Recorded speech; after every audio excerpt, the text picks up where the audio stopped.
हरे कृष्ण। ठीक है, वेदांत सूत्र 4.1.7।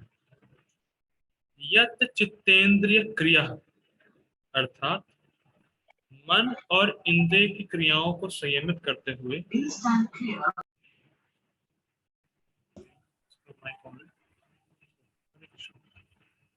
है, यह चित्तेंद्रिय क्रिया अर्थात मन और इंद्रियों की क्रियाओं को संयमित करते हुए अपने मन को अव्याकुल करते हुए एकाग्रम उसे समाधि का अभ्यास करना चाहिए।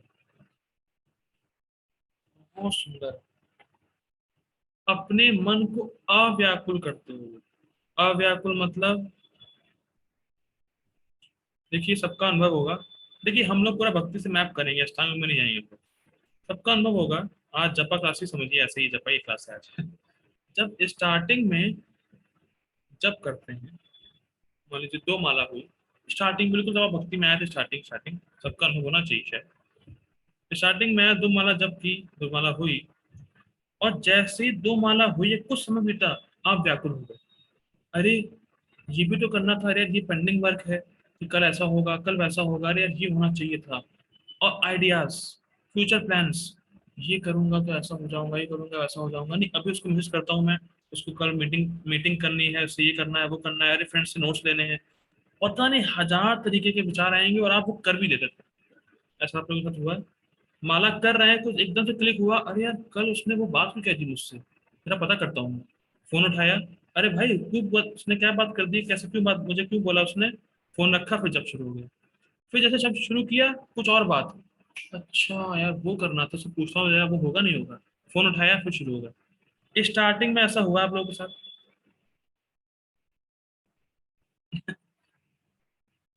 तो ये है अव्याकुल,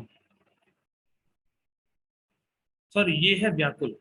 मन व्याकुल है आपका, इधर उधर परेशान कर रहा है।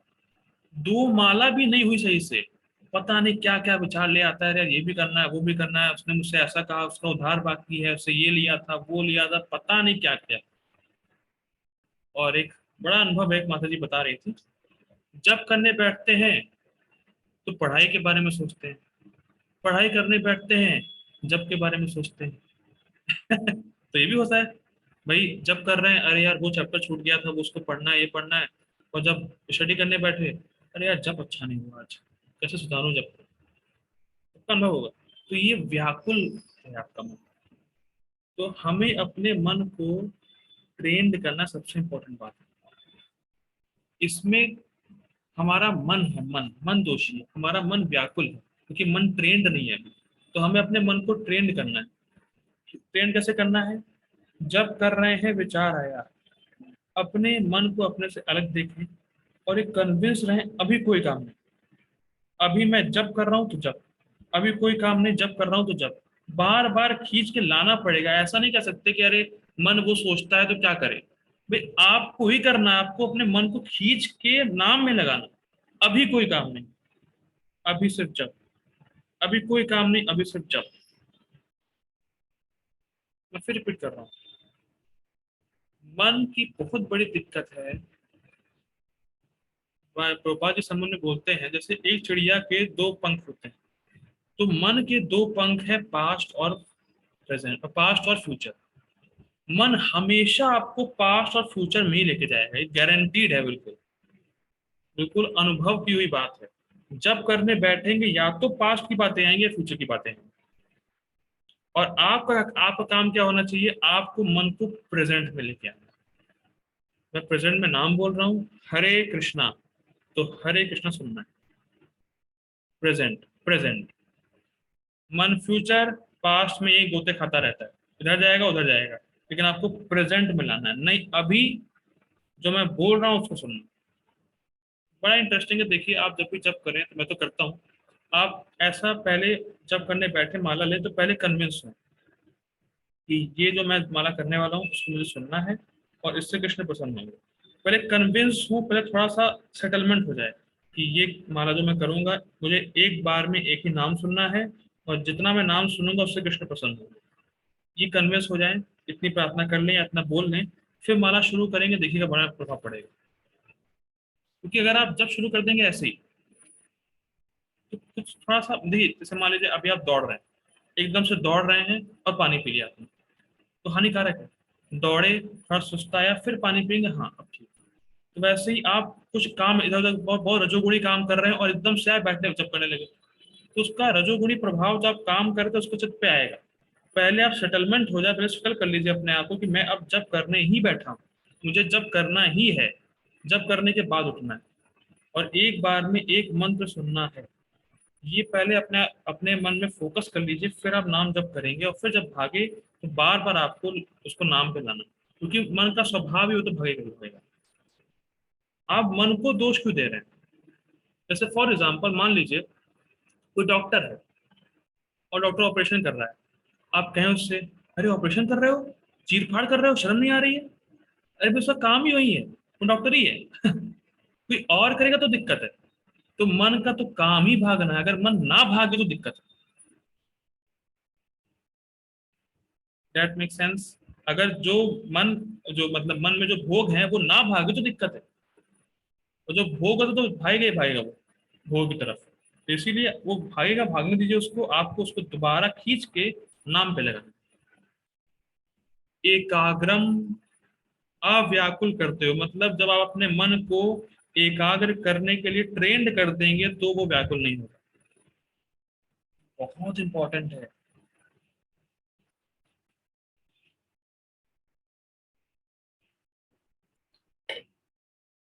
देखिए इसमें एक और शिक्षा बड़ी इंपॉर्टेंट है। जब भी आप देखिए, जब मतलब भगवान से आपका इंटरव्यू, रघुनाथ स्वामी महाराज जी कहते हैं भगवान से इंटरव्यू हो रहा है आपका उस समय, देखिए बहुत बात ध्यान देने वाली है। जब भी आप जब करें तो सुनने का प्रयास का अभ्यास कर लीजिए।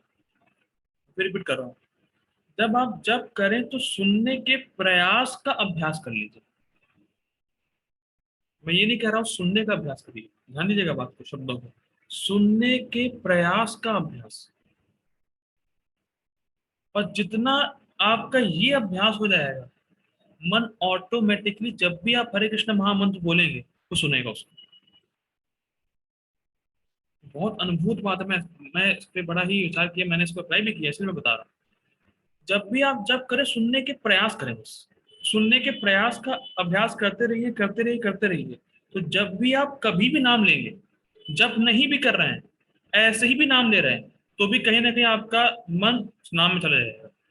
मैं नहीं कह रहा हूँ पूरा चला जाएगा नाम में, लेकिन कुछ कुछ मात्रा में मन आपका नाम में जाएगा जरूर, अगर आपका मन सुनने का अभ्यास कर चुका है तो इसीलिए हमें बहुत ध्यान देना है, हमें रोज मन को मन को नाम सुनाने का अभ्यास में लगाना। तो प्रभुपाद जी संबंध में बोलते हैं, जो व्यक्ति नाम को सुनने का प्रयास भी कर रहा है, ही इज डूइंग ऑफेंसलेस चैंटिंग। सुन नहीं रहा है, सुनने का प्रयास बहुत जोर से मतलब पूरे दृढ़ता से सुनने का प्रयास कर रहा है, अपना पूरा एफर्ट लगा रहा है, तो it is offenseless chanting. And offenseless chanting leads to Krishna prem. इतनी सिंपल। व्यक्ति को ज्ञान नहीं है इसलिए सुनने का प्रयास नहीं करता, दिक्कत ये है।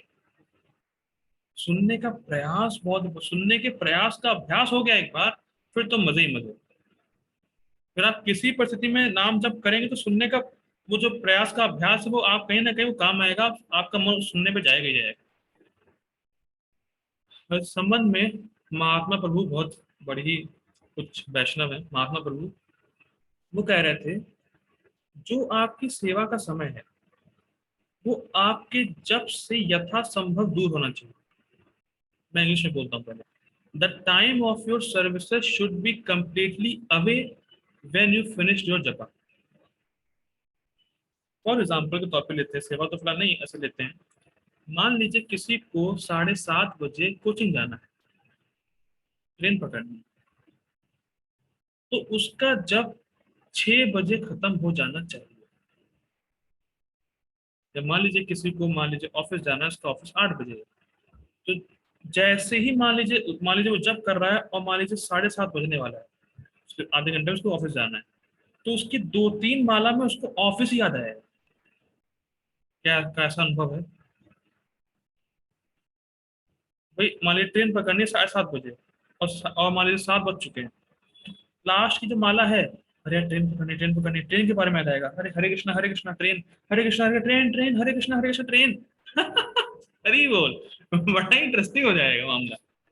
ये बहुत इंपॉर्टेंट है, क्योंकि आखिरी की माला आपको गड़बड़ा जाएगी, और जबकि आखिरी की माला अच्छी होनी चाहिए, जैसे कि आखिरी की माला कंप्लीट हुई, अच्छे से कंप्लीट हो गया, तो उसका एफर्ट दिन भर रहेगा।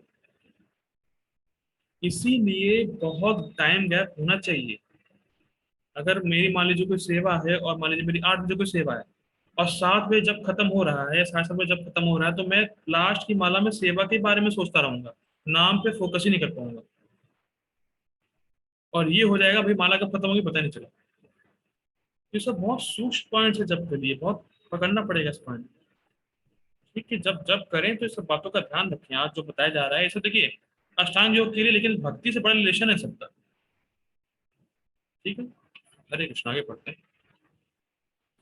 उसे समाधि, हाँ समाधि का अभ्यास करना चाहिए। समाधि का अभ्यास मतलब मन को भोगों से हटा के नाम पे फोकस करना, जैसे मैं बताया था कि प्रयास का अभ्यास, तो उसको समाधि कहते हैं। ठीक,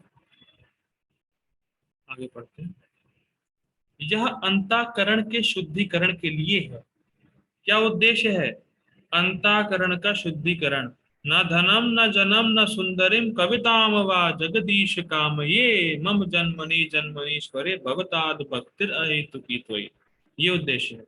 ना धन, ना जन, ना सुंदरिम, ना कविता, इन सब के लिए नाम जप नहीं करना, ये नाम के प्रति अपराध है। आपको नाम जप करना है जिससे कि मैं राधा कृष्ण की सेवा और अच्छे से कर सकूं, और मेरा राधा कृष्ण के प्रति जो प्रेम है वो बढ़े, मेरा हृदय शुद्ध हो। इसके लिए योगा, इसी के लिए योगा प्रोसेस होता है। उद्देश्य ये है, बाकी कोई कोई कुछ भी करे। ये सब बातें टीका प्रभुपाद जी के पर्पट में आएंगे अभी। ठीक, क्योंकि शुद्धि, सॉरी, शुद्धिकरण के लिए है, क्योंकि शुद्ध और सूक्ष्म होने पर यह आत्मा का अवलोकन करने में समर्थ हो पाएगा। ये बहुत सुंदर पॉइंट है, बहुत सुंदर। जो हम योग कर रहे हैं, मान लीजिए अष्टांग योग को छोड़िए, हम लोग जब कर रहे हैं, भक्ति कर रहे हैं, उससे हमारा चित्त सूक्ष्म होगा। सूक्ष्म यानी मतलब प्योरीफाई होगा, और तब हम आत्मा का अनुभव करने के योग्य बन पाएंगे।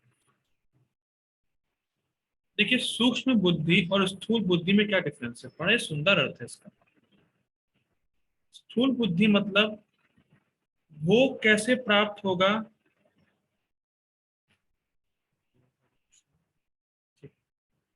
भोग कैसे प्राप्त होगा, इसके लिए तैयार रहना। मतलब इसके लिए प्लानिंग करने में मेरी बुद्धि बड़ी अच्छी है, कि भोग कैसे प्राप्त होगा, बिल्कुल एक्सपर्ट है। ये करूंगा इस प्रकार से भोग प्राप्त हो जाएगा, ये करूंगा इस प्रकार से भोग प्राप्त हो जाएगा। तो भोग प्राप्त करने में एक्सपर्ट बुद्धि, इसको बोलते हैं स्थूल बुद्धि।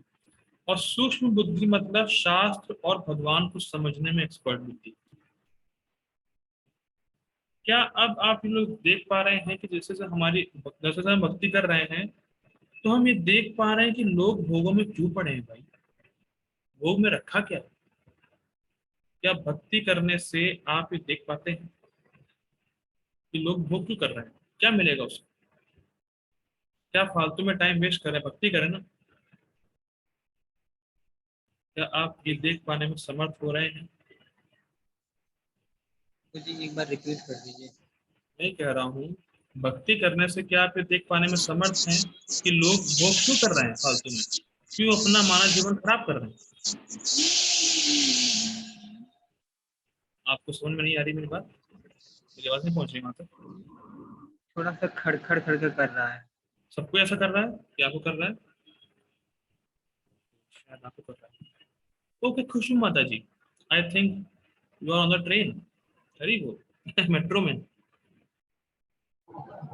हरे कृष्णा प्रभु जी। यस प्रभु जी। तो आप देख रहे होंगे आसपास लोगों को भोग करते हुए, तो दया नहीं आ रही। ये भक्ति का प्रचार करें। हरे कृष्ण। यस प्रभु जी, आती तो है। बात है कि अब आप ट्रेन में बैठी हैं तो आप पहुंच जाएंगे अपने घर पर।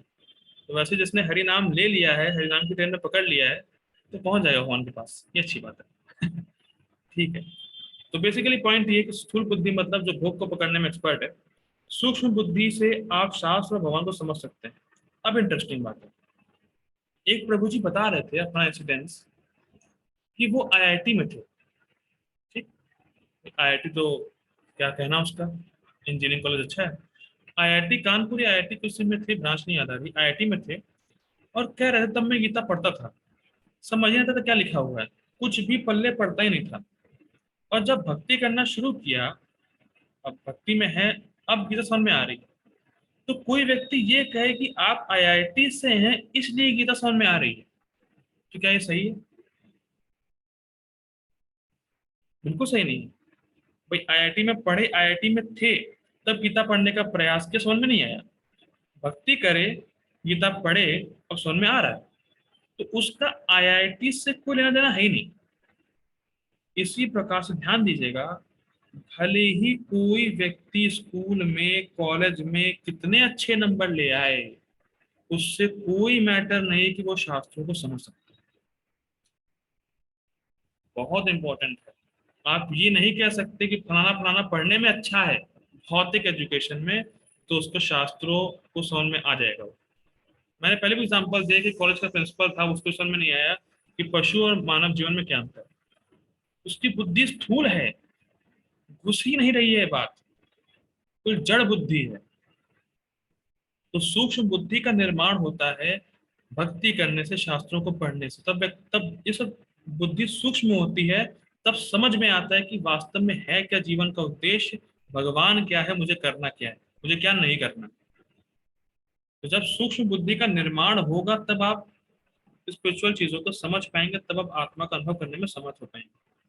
जड़ बुद्धि से आप नहीं समझ सकते, और जड़ बुद्धि की क्वालिफिकेशन से आप शास्त्रों को भी नहीं समझ सकते। हो सकता हो बहुत टॉपर हो कॉलेज का, या बहुत मतलब पीएचडी कर रखा हो, बहुत एमबीए कुछ भी कर रखा हो, और छोटी सी बात ना समझ में आए कि सारी क्रिएशन भगवान ने की। ऐसे भी गोपाल जी के समय में लोग थे भाई, बड़े बड़े साइंटिस्ट हैं, लेकिन ये समझ में नहीं आ रहा है कि life comes from life, life does not come from matter. तो स्थूल बुद्धि है, स्थूल बुद्धि क्वालिफिकेशन से आप शास्त्रों को नहीं समझ सकते। आपको भक्ति करनी पड़ेगी, आपका हृदय शुद्ध होना चाहिए। समझ में आ रही है? बहुत इंपॉर्टेंट है। देखिए भक्ति आप लोग करते हुए आ रहे हैं, और बहुत समय से जब करते हुए आ रहे हैं तब समझ में आ रही चीजें ये सब। अगर आप स्टार्टिंग में मान लीजिए एक दो दिन आप भक्ति में आए होते और सब पढ़ रहे होते, कुछ भी समझ में नहीं आता, सब क्या बोल रहे हैं फालतू में, तो पल्ले नहीं पड़ रहा है। बहुत इंटरेस्टिंग है कि सूक्ष्म बुद्धि का निर्माण करना बहुत जरूरी है, और सूक्ष्म बुद्धि से आप वो देख सकते हैं जो लोगों को नहीं दिख रहा है। रिपीट कर रहा हूँ, सूक्ष्म बुद्धि से आप वो देखने में समर्थ हैं जो लोगों को दिख नहीं रहा है। भगवान बताएंगे 15वें अध्याय में कि जो लोग होते हैं, जो अज्ञानी होते हैं, जो मूढ़ होते हैं, मूर्ख, वो ये नहीं देख पाते कि भैया कैसे आत्मा एक शरीर से दूसरे शरीर में परिवर्तित हो रही है,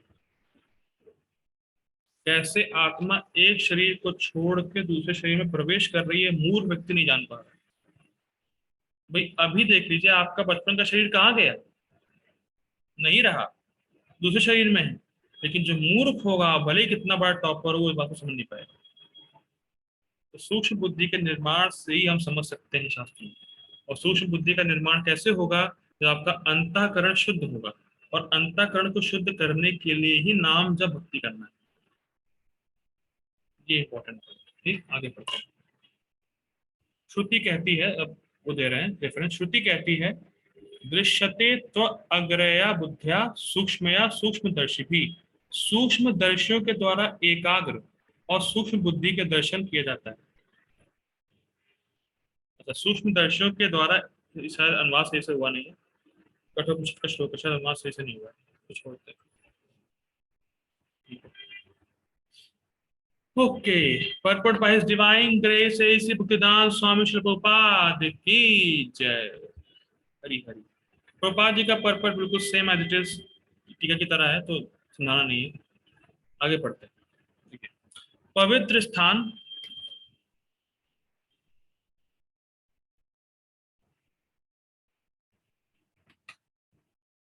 पवित्र स्थान तीर्थ स्थान का सूचक है।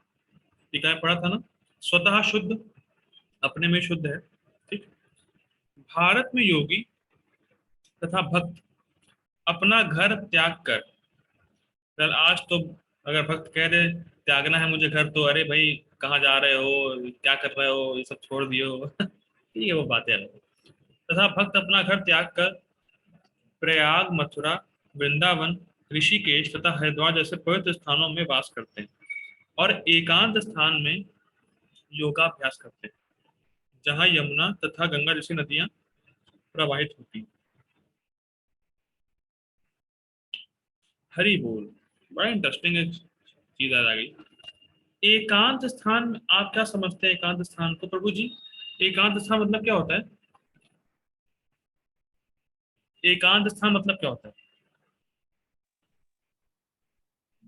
जहाँ शोर शराबा ना हो, बिल्कुल शांति हो, शांति हो, केवल हम कोई अपनी। ना, अकेले हो हम, ऐसा कह सकते हैं हाँ ना? मतलब सुन सके, हाँ। ठीक, बहुत सुंदर है। देखिए, एकांत का एक अर्थ तो ये है सॉल्टिट्यूड, मतलब हम अकेले हैं और कोई ना हो। और एक अर्थ बड़ा सूक्ष्म है जो कि महाराज जी बता रहे थे। एक अर्थ है ऐसे लोग जिनका अंत एक है। एक अंत या एक अंत ऐसे कह सकते हैं, जिनका अंत एक है, मतलब जिनका उद्देश्य एक ही है, ऐसे लोग। बिल्कुल कर रहा हूँ, एकांत तो मतलब एकांत वो तो है ही, आपको जो पता है। और एक अर्थ ये है एक अंत, एक अंत वाले लोग। या देखिए, मान लीजिए चार पांच भक्त साथ में मिलकर जप करें, और अगर सबका संकल्प ये है कि मुझे बहुत ध्यान पूर्वक जप करना है, तो वहां का माहौल और एनर्जी लेवल बिल्कुल अलग होगी। फिर रिपीट कर रहा हूँ, मान लीजिए, हाँ ऐसा हम लोग का भी है। मान लीजिए हम लोग गीता समझ रहे हैं, तो हमारा सबका उद्देश्य है गीता समझना, गीता को अपने जीवन में अप्लाई करना। तो इस क्लास में जो भी आएगा वो देखेगा कि सभी गंभीर हैं, तो वो भी गंभीर हो ही जाएगा, भले ही गंभीरता से आया ना हो। फिर रिपीट कर रहा हूँ, गंभीरता से भले ही ना आया हो, अरे देखते हैं क्लास कैसी करते हैं, क्या करते हैं, क्या बोलते हैं, लेकिन अगर देखा कि सब गंभीर हैं, तो वो भी गंभीर हो जाएगा। इसी प्रकार से जब चार पांच वैष्णव, चार पांच भक्त, जिनका संकल्प, जिनका अंत ये है कि मुझे ध्यान पूर्वक जप करना है, जब वो इकट्ठा होते हैं, तो वहां पे कोई व्यक्ति अगर जप करता है तो बहुत इजी हो जाएगा जप करना। और वहां की एनर्जी लेवल ही बड़ा अलग ही रहेगी। जैसे हम लोग भी बात करते हैं, तो वैसे हम लोग मान लीजिए गीता क्लास में 2 घंटे या 1.5 घंटे क्लास होती है। अगर मैं कहूँ सबसे कि आपको रोज 1.5 घंटे खुद गीता का पढ़नी है, बहुत डिफिकल्ट है, होगा ही नहीं। 1.5 घंटे गीता, बस आधा घंटा हुआ नहीं, मन ने कहा अरे यार अभी छोड़ो, आगे पढ़ते हैं, ये करते हैं, वो करते हैं। लेकिन 1.5 घंटे साथ में हैं, तो आराम से गीता पढ़ भी लेते हैं, और कब समय निकल गया पता भी नहीं चलता। तो बहुत इंपॉर्टेंट है भक्तों के साथ भक्ति करना है। और सुबह अगर नाम जब भी अगर आप जब करना चाहते हैं, तो अगर कोई वैष्णव का संग या जूम लिंक अगर आपके पास है, तो आप वहां ज्वाइन हो सकते हैं। क्योंकि सुबह सुबह जब आप भक्तों के साथ जब करेंगे, तो जब करना बड़ा इजी होगा, और मन में स्टडी के विचार और इधर उधर के विचार बिल्कुल नहीं आएंगे। क्योंकि आप देख रहे होंगे कि सब लोग जब कर रहे हैं, तो जब सब लोग जब कर रहे हैं, तो मैं भी जब करने ही आया हूँ, और आप भी जब करने हैं। तो इसलिए अगर सुबह सुबह अगर आपके पास लिंक नहीं है, तो फिलहाल परम पूज्य लोकनाथ स्वामी महाराज जी करते हैं जपा टॉक, या जपा करते हैं वो, तो उनकी लिंक मेरे पास है, मैं भेज दूंगा आपको, आप ज्वाइन कर सकते हैं।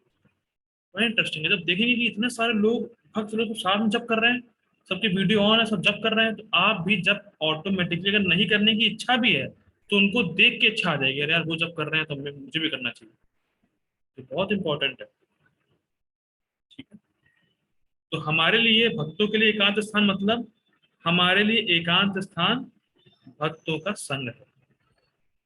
हम अकेले भक्ति नहीं कर सकते, लेकिन भक्तों के संग में आराम से कर लेंगे। तो हमारे लिए एकांत स्थान, जो जो भक्त है उनके लिए एकांत स्थान भक्तों का संग है, लेकिन जो अष्टांग योगी है उसके लिए एकांत स्थान अकेला रहना है। ठीक है, आगे बढ़ते हैं। किंतु प्रायः ऐसा करना सबों के लिए, विशेषता पाश्चात्यों के लिए संभव नहीं। क्या मतलब? देखिए कितना सुंदर पॉइंट है। आप इसको देख पा रहे हैं जो प्रोपा जी लिखे हैं, कब लिखे होंगे? ऐसा इसमें प्रोपा जी लिख रहे हैं जो फॉरेनर्स हैं, तो फॉरेन में कोई तीर्थ स्थान है नहीं, तो फॉरेनर्स के लिए बड़ा मुश्किल है वहां पे योग करना, इसीलिए वो इंडिया आएंगे। और क्या आपको दिखता है कि लोग इंडिया आते हैं, फॉरेनर्स काफी लोग? ना अमेजिंग है, गोपाल जी की जो बात लिखी है दिखता है साफ साफ। ठीक, आगे बढ़ते हैं। बड़े बड़े शहरों की तथाकथित, ये बड़ा इंटरेस्टिंग, बड़े बड़े शहरों की तथाकथित योग समितियां भले ही धन कमा लें, किंतु वे योग के वास्तविक अभ्यास के लिए सर्वथा अनुपयुक्त होती हैं। भले ही कितना बड़ा योगा फिटनेस बैनर लगा लें, लेकिन जो योग का वास्तविक उद्देश्य है वो उसको पूरा करने में असमर्थ है। और मैं पूछना चाहूंगा सुभिक्षा माता जी, योग का वास्तविक उद्देश्य क्या है? प्रभु जी, भगवान को जानना, मतलब भगवान से युक्त होना। और जो 3 क्वेश्चंस है, यानी कि मैं कौन हूँ, भगवान कौन है, और भगवान के साथ मेरा संबंध क्या है, इसको जानना। यस, हृदय का शुद्धिकरण भी कह सकते हैं। ठीक, ये अच्छा, कोई बता दीजिए, कोई भी फिटनेस सेंटर आपने देखा हो, वहां आप घुसे तो वो बताए, देखिए हम आपको हमसे हम आपसे चार्ज लेंगे 1,000 रुपए का, 1,000 रुपए में हम 3 क्वेश्चन बताएंगे आपको। आप कौन है, भगवान कौन है, हमारा संबंध वहां से क्या है। ऐसा कहीं आप गए किसी योगा सेंटर में, उसने कहा हो कि देखिए आपकी बॉडी तो बनी जाएगी, साथ में 3 क्वेश्चन के आंसर भी आपको मिल जाएंगे? कोई नहीं, ना वो जानते हैं ना वो बताने में समर्थ है। तो जो वास्तविक योग का उद्देश्य है वो तो रह गया ना भाई। बात समझ में आ रही है? मान लीजिए कोई आईएएस की तैयारी कर रहा है, उसका उद्देश्य आईएएस क्रैक करना है, उसने कोचिंग करी और आईएएस एग्जाम ही नहीं दिया, तो कोचिंग करने का फायदा क्या रहा भाई? जब आपको आईएएस, आपका उद्देश्य आईएएस था और आपने एग्जाम ही नहीं दिया, आईएएस क्रैक ही नहीं किया, तो फायदा क्या?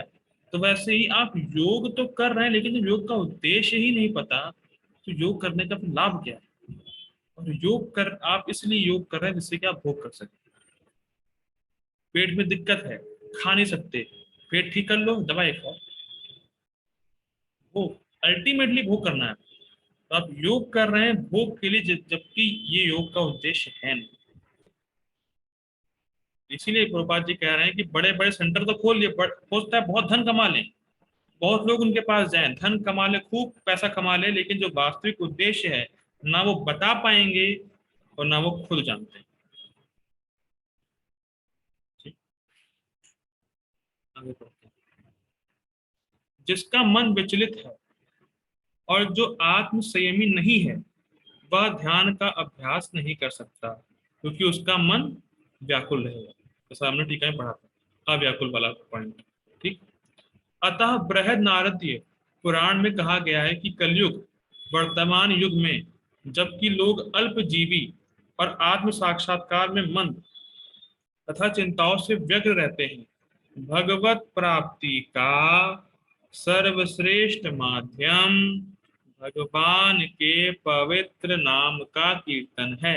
मैंने क्यों धीरे बोला? क्योंकि अगर प्रभुपाद जी अष्टांग योग समझाते अपने परपुट में तो कितने लोग कर पाते? कोई भी नहीं। करना क्या है अल्टीमेटली, हमारे लिए क्या है? प्रभुपाद जी हर पटोल में बताते हैं हमारे लिए क्या है। भगवान के पवित्र नाम का कीर्तन। हरे नाम, हरे नाम, हरे नाम, हरे नाम एव केवलम, कलौ नास्तेव नास्तेव नास्तेव गतिरन्यथा। हरि बोल, हरि नाम ही है, हरि नाम ही है, हरि नाम ही है भाई कलयुग में, और कुछ नहीं, और कुछ नहीं, और कुछ नहीं आपको गति प्रोवाइड कराएगा। इतना सुंदर। अब मेरा एक क्वेश्चन है, यहाँ पे नास्तेव नास्तेव नास्तेव और हरे नाम हरे नाम हरे नाम, ये 3 बार क्यों आया? तो 4 बार आता, 5 बार आता, 2 बार आता, 3 ही बार क्यों?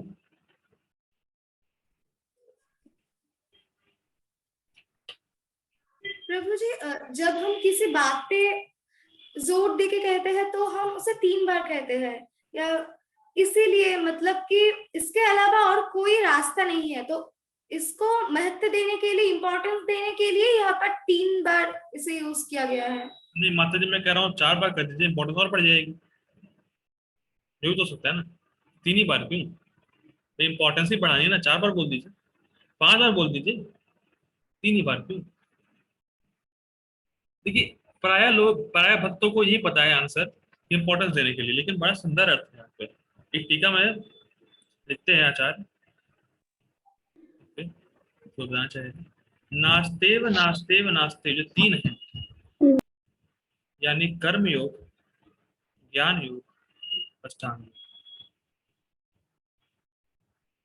नास्तेव नास्तेव नास्तेव, कर्म योग, ज्ञान योग, अष्टांग योग, ये तीनों ही काम नहीं होने वाले। इसीलिए क्या आएगा, हरे नाम, हरे नाम, हरे नाम ही केवल। इतना सुंदर है। कभी हम लोग भागवतम पर चर्चा करेंगे तो टीका का रस पान करेंगे, मजा आएगा उसमें। ठीक है, देखिए बड़ा इंटरेस्टिंग है। क्या बोलते हैं आचार्य, कर्म योग में, ज्ञान योग में और अष्टांग योग में, इन सब प्रोसेस में खाली रेगुलेशन है, पर भगवान के लिए कोई फीलिंग नहीं। लेकिन भक्ति में आप अगर भगवान को भाव से बुला बुला भी लें, हे कृष्णा, तो भगवान आ जाते हैं। हे कृष्णा, मैं इतना पतित हूं, आप प्लीज मेरा उद्धार करें, मुझ पे कृपा करें। तो अगर किसी भक्त ने भाव से बुला भी दिया तो भगवान स्वयं आ जाते हैं। लेकिन और प्रोसेस में रेगुलेट करो, ये करो, वो करो, लेकिन भक्ति में फीलिंग है भगवान के लिए। तो बड़ा ही सुंदर है। इसमें हम भक्ति में हम अपने दुर्गुण के साथ भी भगवान को अप्रोच कर सकते हैं। बाकी सब में चाहिए अधिकार, इतना अधिकार होगा तभी आप ये कर पाएंगे। लेकिन भक्ति में कोई अधिकार नहीं है, बहुत दुर्गुण से आप भरे हुए हैं, बहुत सारे बुरे गुण हैं, लेकिन फिर भी आप भगवान को अप्रोच कर सकते हैं।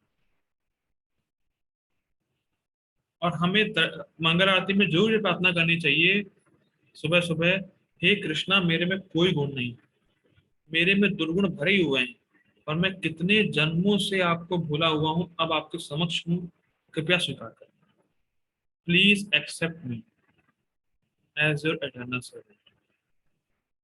प्रार्थना हमें रोज सुबह मंगल आरती में करनी चाहिए कि मेरे में कोई गुण नहीं है भगवान, मुझमें दुर्गुण ही भरे पड़े हैं, लेकिन कितने जन्मों से मैं आपको भूला हुआ हूं, और अब आपके समक्ष आने का मौका मिला है, तो कृपया अब मुझे स्वीकार करें। बहुत अच्छी प्रार्थना है, रोज करनी चाहिए। और भले ही हमें कितना दुर्गुण हो, लेकिन जब हम प्रार्थना करेंगे तो भगवान उसको सुनेंगे।